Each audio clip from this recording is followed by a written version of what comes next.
Hey hi everyone. So as you know कि मैंने YouTube channel पे अपने एक साइंस का सीरीज़ स्टार्ट कर रखा है। अभी मैं इंग्लिश की भी एक छोटी सी सीरीज़ स्टार्ट करती हूँ। ओके, अब 2 पॉइंट्स होते हैं। ये जो नई प्लेलिस्ट मेरी होगी, इंग्लिश स्पोकन वीडियोस होंगे उसमें।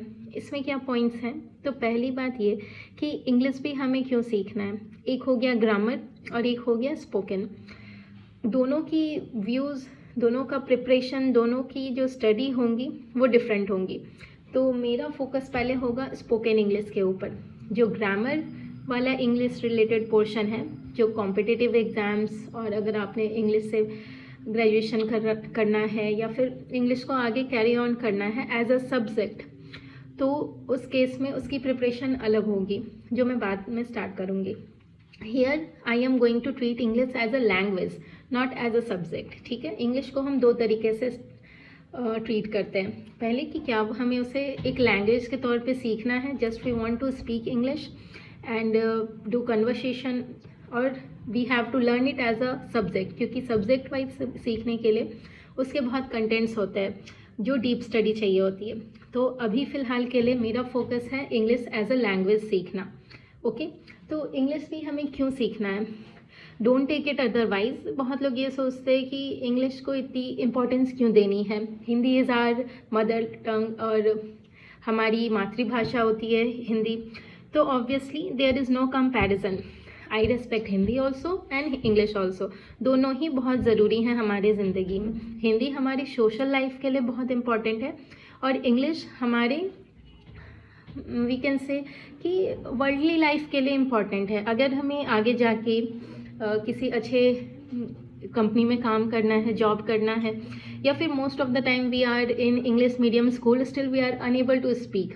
क्यों? क्योंकि वो हमें इन्वायरमेंट नहीं मिलता। तो एक इन्वायरमेंट की ज़रूरत होती है, एक फ्लुएंसी चाहिए हमें, so that we can give interviews आगे जाके जब भी हम किसी भी जॉब की प्रिपरेशन कर रहे हों।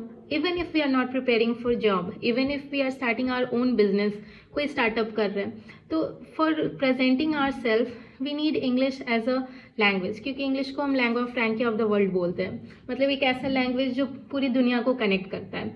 तो that's why without disrespecting any other language it is important to learn English also. इसलिए ये सीरीज स्टार्ट होगी जिसमें मैं इंग्लिश सिर्फ इंग्लिश बोलना कैसे है वो सिखाऊंगी। ओके, अब ये बात होती है कि इंग्लिश भी हमें 2 तरीके से हम बोलना सीखते हैं। ठीक है, एक होता है naturally by birth. For example, some kids get involvement of English speaking people around them. तो कुछ ऐसे बच्चे होते हैं जिनके आसपास इंग्लिश बोलने वाले लोग होते हैं, their involvement naturally teachers them English. तो जो उनके आसपास का इन्वॉल्वमेंट होता है उससे वो खुद ब खुद इंग्लिश ग्रैब कर लेते हैं। कुछ ऐसे स्कूल्स भी होते हैं जो सिर्फ English spoken school, English medium school बोलने के लिए नहीं, एक्चुअली भी होते हैं। वहाँ इंग्लिश, हिंदी बोलना अलाउड नहीं होता, other languages are not allowed. तो in that case we generally those kids do not have much problem in speaking. लेकिन कुछ ऐसे होते हैं स्टूडेंट्स, बच्चे, किड्स, या हम भी ग्रो होते हैं जब, we do not get that kind of environment, तो we have to learn it, है ना। हमें वो सीखना पड़ता है, वो नेचुरली नहीं आता। For example, my son, I am giving him environment of English since his childhood, तो I don't have to teach him English, he can learn it itself, है ना। With growing time he will learn better English, क्योंकि उसे proper environment कैसे मिलता है? If we communicate in English तो उसे एनवायरमेंट मिल रहा। If we provide them with videos in which there are English movies और कार्टून्स, तो वो नेचुरली एनवायरमेंट आ जाता है। तो इन दैट केस उन्हें स्पेशली इंग्लिश सिखाना नहीं पड़ता। लेकिन for some kids like even us, when we were growing up, we didn't get such kind of environment, तो we had to learn it. और लर्न कैसे करते हैं? फॉर एग्जाम्पल, अगर आपको किसी भी फॉरेन लैंग्वेज को सीखना है, स्पेनिश, रोमन, और you have to learn Russian, German, any kind of language, तो आप कैसे सीखोगे? You will have to take some base material also ना। कोई एक कंपैरिजन के लिए कोई रेफरेंस चाहिए होगी।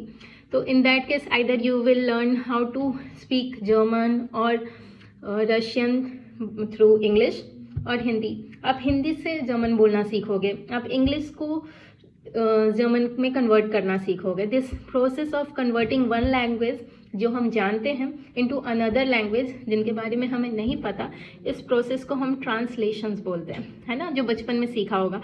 Translate into English, translate into Hindi, Hindi से इंग्लिश करना और इंग्लिश से हिंदी करना। तो आज की डेट में even today many people feel this is wrong way of learning English, क्योंकि we don't need to translate everything, it takes some time to process things. जैसे मैंने हिंदी बोला, अब उसको माइंड में इंग्लिश में कन्वर्ट करना and then we will speak. तो ये रॉन्ग वे है लर्निंग इंग्लिश। लेकिन मेरे ख्याल में this is the only way for those students who do not have that environment of English. ऐसे लोग जिनको इन्वॉर्मेंट वाला इंग्लिश वाला इन्वॉर्मेंट नहीं मिला है, उनके लिए यही एक तरीका है और बेस्ट तरीका है कि आप एक रेफरेंस ले लो, हिंदी को ले लो कि हाँ, हमें इस हिंदी सेंटेंस को, इसको हमें इंग्लिश में कैसे हम कन्वर्ट कर कर यूज़ कर सकते हैं। ये क्या होता है ना कि पहले आप बेसिक सेंटेंसेस, मैं मान के चल रही हूँ कि I am going to teach those kids और those people who know zero things about English. हाँ, आप जानते होंगे, बहुत कुछ बचपन से सुना होगा, लेकिन स्टिल मैं मान के चलती हूँ कि मैं शुरू से एंड तक सिखाऊंगी। ओके, तो इन दैट केस मान के चलती हूँ कि यही सबसे सही तरीका है कि आप एक रेफरेंस लैंग्वेज हिंदी को ले लो, एक सेंटेंस हिंदी में, उसको कैसे हम कन्वर्ट करते हैं इंग्लिश में, क्या प्रॉपर सेंटेंस फॉर्मेशन होगा, ये सीखेंगे। और उसके बाद फिर हम धीरे धीरे जब उस पर प्रैक्टिस करते जाएंगे, हम वेल वर्स्ड हो जाएंगे, रिविज़न होते रहेगा। Try to communicate with people every day when you learn a different kind of sentence. Try to teach it to others also. ज़्यादा से ज़्यादा लोगों को ये वीडियो दिखाओ, एक दूसरे को सेम लैंग्वेजेस में कम्युनिकेट करने की कोशिश करो। इन दैट केस तुम्हें फिर प्रोसेस नहीं करना पड़ेगा चीज़ों को कि पहले सेंटेंस सुनो, फिर उसको कन्वर्ट करो, फिर उसको बोलो। ये चीज़ नहीं करना होगा, ये ऑटोमेटिक ब्रेन हमारा लर्न कर जाएगा। When we will learn any kind of Hindi sentence, we will automatically convert it into English. And अगर धीरे धीरे टाइम के साथ हम इंग्लिश वाला इन्वॉर्मेंट भी देने लगे, फॉर एग्जांपल इंग्लिश मूवीज़ देखने लग जाए, तो हमारा ब्रेन ऑटोमेटिकली इंग्लिश को फिर हमारा प्रायर लैंग्वेज चूज़ करने लगेगा, है ना। तो for me this is the right way of teaching English to those who do not have that background. Okay, तो एक रेफरेंस हिंदी को लेकर के स्टार्ट करेंगे इस सीरीज़ को। नेक्स्ट वीडियो में मैं बेसिक्स से स्टार्ट करूंगी कि कैसे हम सेंटेंस फॉर्म करते हैं, कैसे उसको कन्वर्ट करते हैं, कितने तरह के सेंटेंसेस होते हैं। और this series will only be focused on speaking, no grammar knowledge. Okay, कोई हमें पीएचडी करने के लिए ये वेब सीरीज़ को हमने इस सीरीज़ को मैंने किसी भी तरह के ग्रामर लैंग्वेज को एनहांस करने के लिए या नॉलेज को एनहांस करने के लिए स्टार्ट नहीं करा है। ये सिर्फ स्पोकन इंग्लिश बेस्ड होगा। Okay, so that's it for now. अगली बार से we will start every day. मैं कोशिश करूँगी शॉर्ट वीडियोज़ हों अल्टरनेट डेज पे, क्योंकि एक और सीरीज़ भी चल रही है साइंस की, तो अल्टरनेट डेज पे मैं इंग्लिश की भी डालती रहूँ। आपने कुछ नहीं करना, आपको बस वो वीडियो देखना है और ट्राई टू रिवाइज, मन में ही बोलते रहो, इसको इंग्लिश में क्या बोलेंगे, इसको इंग्लिश में कैसे बोलेंगे। ओके, इस इंग्लिश की हिंदी वर्ड क्या होगी, how can we communicate with people. धीरे धीरे वी विल लर्न, है ना। So that's it for today and we will see in another video. Thank you.